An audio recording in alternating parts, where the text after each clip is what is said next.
Hi, my name is Hutchinson Lam, and I'm one of the senior developers here at Conserve It. In order to make PlantPRO as easy to use as possible, we have designed a simple navigation system by using a pop-out menu from the left-hand side of the screen.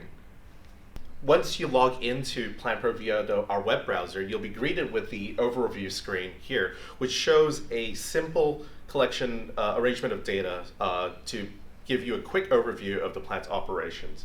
On the left here, we have the plant control status, which tells you whether a plant is enabled, whether the plant requires cooling, and whether it is an ambient lockout situation.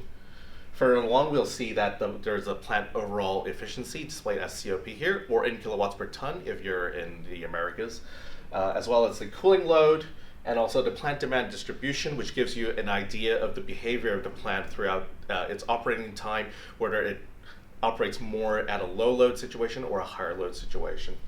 Further along, we'll see that we have the chiller information here, which shows you the run status of all the chillers, as well as the staging information, or the staging status the plant is currently in, whether it's stage up, stage down, or in this case, stage normal.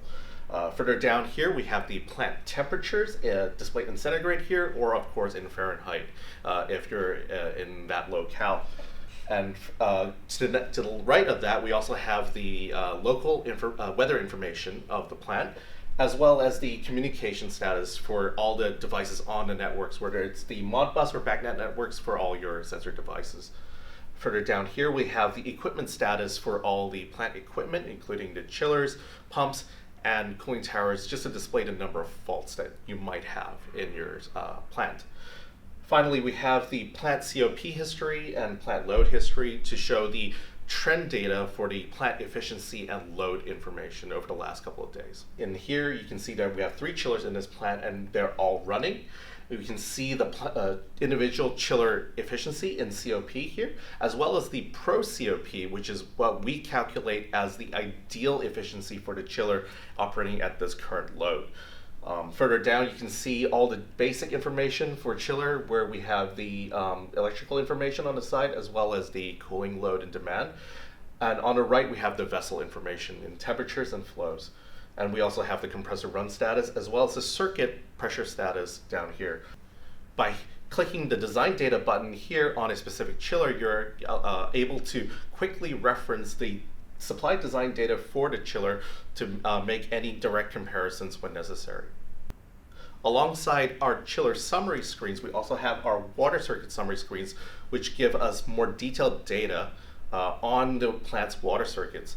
Here we can see we have the circuit temperatures, circuit differential pressures, as well as the pump status and pump speeds.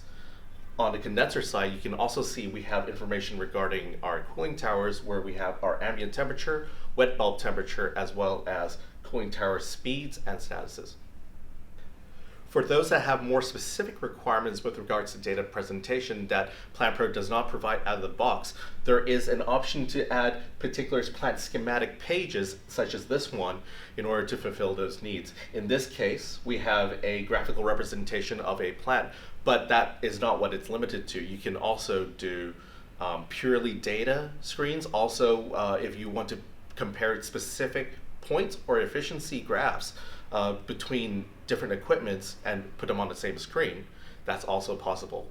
One additional possibility would be to add auxiliary equipment that are normally not part of PlantPRO to be included into the data presentation as well.